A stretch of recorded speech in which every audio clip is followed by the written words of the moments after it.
FIR को लेकर पश्चिम बंगाल के मुख्यमंत्री ममता बनर्जी ने मुख्य चुनाव आयुक्त को एक चिट्ठी लिखी। इसमें ममता बनर्जी ने आरोप लगाया है कि यह प्रक्रिया अनियोजित है, अधूरी तैयारी और जल्दबाजी में की गई एक प्रक्रिया है।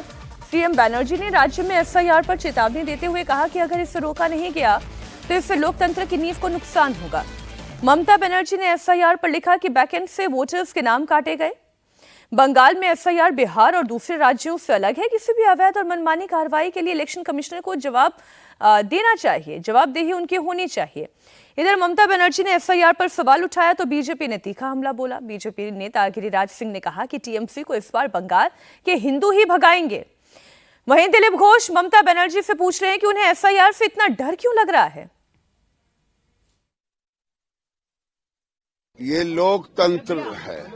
लोकतंत्र में ममता बनर्जी, अभिषेक बनर्जी भूल गए हैं कि जनता की ताकत नहीं होती है। अभिषेक बनर्जी और ममता बनर्जी और टीएमसी सरकार को वहाँ के हिंदू पत्थर मार करके भगाएंगे। बंगाल के हिंदू ममता बनर्जी किसी भी कीमत पर एफआईआर बंद करने के लिए लगी हुई है। लगभग 1 करोड़ के आसपास नाम माइनस हो गया है, फिर भी अभी वो एफआईआर बंद करने के लिए 1 पॉइंट प्रोग्राम एफआईआर बंद करो। क्यों? आपको इतना डर क्यों है कि आप हार जाएंगे? एफआईआर पूरा हो जाएगा तो अगर ऐसा है तो आपको हारना ही है। बंगाल के लोग इस बार हराएंगे, इसलिए पूरा देश में एफआईआर हो रहा है, खाली बंगाल में नहीं है। ममता बनर्जी की नींद छुटी हुई है। वो लगातार नई चिट्ठी पत्री, गाली गलौज, भतीजा दिल्ली तक पहुंच गए हैं, लेकिन एफआईआर होगा। और यहाँ की ये जो फॉल्स नेम है, जहाँ छप्पा वोट होता है, इस बार बंद होगा। एक विधानसभा में ऑलरेडी 30, 40, 50, 60, 70 हजार तक नाम फॉर्म में ही माइनस हो गया है और आगे भी बात होगा। जो लीड लेके टीएमसी जीता है वो इस बार माइनस हो जाएगा और जो जाली वोट से जीतते हैं वो भी माइनस हो जाएगा। अच्छा, ममता बनर्जी भी बड़ी हैरान करती हैं। अभी कल ही अभिषेक बनर्जी ये बोल रहे थे कि एफआईआर में जितने वोट कटे हैं वो सारे बीजेपी के वोट कट गए हैं। तो फिर ममता बनर्जी क्यों परेशान है? ममता बनर्जी क्यों कह रही हैं कि वोट काटे गए हैं और उनके वोट काट दिए गए हैं? गजब का कंफ्यूजन है। एक ही पार्टी से दोनों हैं, एक बुआ है, दूसरे भतीजे हैं। एक ही की ना बात सच हो सकती है। या तो ममता बनर्जी के वोट कट रहे हैं या फिर बीजेपी के वोट कट रहे हैं या फिर संशोधन जो हो रहा है, इलेक्शन कमीशन जो कर रहा है वो ठीक कर रहा है। अच्छा, आज एक खबर और है। आज ममता बनर्जी का जन्मदिन है। एफआईआर को लेकर छिड़ी हुई इस बहस में प्रधानमंत्री मोदी ने ममता बनर्जी को जन्मदिन की बधाई दी है। सोशल मीडिया प्लेटफॉर्म एक्स पर प्रधानमंत्री ने ममता बनर्जी के अच्छे स्वास्थ्य और दीर्घायु की कामना की। प्रधानमंत्री मोदी ने अपने संदेश में लिखा, पश्चिम बंगाल की मुख्यमंत्री ममता दीदी को जन्मदिन की शुभकामनाएं। मैं उनके अच्छे स्वास्थ्य और लंबी उम्र की प्रार्थना करता हूं। अब जाहिर है यही कामना करेंगे। अब विनोद जी ये तो नहीं कामना करेंगे कि पश्चिम बंगाल में विजय भव सफलता मिले। आप देखिए, मैं आपको लेकिन इंटरेस्टिंग है, इसी संदर्भ में एक छोटा सा किस्सा बताता हूँ। 1996 का लोकसभा चुनाव था और राज बब्बर जो अटल जी के खिलाफ लखनऊ चुनाव लड़ रहे थे।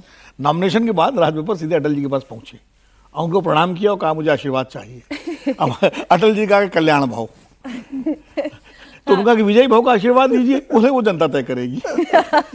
तो बहुत अच्छा। तो वे भैया देखिए, एक परंपरा है कि प्रधानमंत्री वरिष्ठ नेताओं को, मुख्यमंत्री को, सांसदों को, जो भी होते हैं उनको बधाई देते हैं जन्मदिन की। आप देखिए राहुल गांधी को भी दी थी उन्होंने, राहुल गांधी ने प्रधानमंत्री को दी थी, लेकिन वो सामान्य बधाई होती है कि भाई आपका स्वास्थ्य ठीक रहे, दीर्घायु हो। अब विजयी भाव कैसे दे देंगे? वहां तो अभी जाकर प्रधानमंत्री जी प्रचार करेंगे। नहीं, लेकिन ये एफआईआर में वोट किसके कट गए सर? क्योंकि अभिषेक बनर्जी कुछ और बोल रहे हैं, ममता बनर्जी कुछ और कह रही हैं। देखिए, वो बहुत कंफ्यूजन है। अब हम लोगों ने सुना दिलीप घोष कह रहे हैं कि 1 करोड़ वोट माइनस हो गए। अब ये आंकड़ा कहाँ से आया? 1 करोड़ वोट माइनस हो गए। कब? 58 लाख वोट कटे हैं पहले चरण में एसआईआर में और 32 लाख लोगों को नोटिस किया हुआ है। तो जो ममता बनर्जी की चिंता है कि बैकएंड में नाम काटे जा रहे हैं, वो चिंता इसलिए हुई कि जिन 32 लाख लोगों को अनमैप्ड बता करके नोटिस भेजा गया। अनमैप्ड का मतलब ये होता है कि 2002 में जब आखिरी एसआईआर हुई थी, उस समय आपका या आपके माता पिता का नाम नहीं मिला है। 2002 या 3 में जब 2002-3 में हुआ था एसआईआर, तो नहीं मिला है। तो अनमैप्ड वोटर हैं। अब उनका कहना है वो हार्ड कॉपी लेके आ रहे हैं। उस समय के वोटर लिस्ट की हार्ड कॉपी लेके आ रहे हैं, कह रहे हैं इसमें देखिए मेरे माता पिता का नाम है, मेरा नाम है। और सॉफ्टवेयर में नहीं है। और सॉफ्टवेयर में नहीं है, जो चुनाव आयोग का जो डिजिटाइज है उसमें नहीं है, तो चुनाव आयोग को रोकना भी पड़ा था एसआईआर एक दिन के लिए कि हम इसको ठीक कर रहे हैं।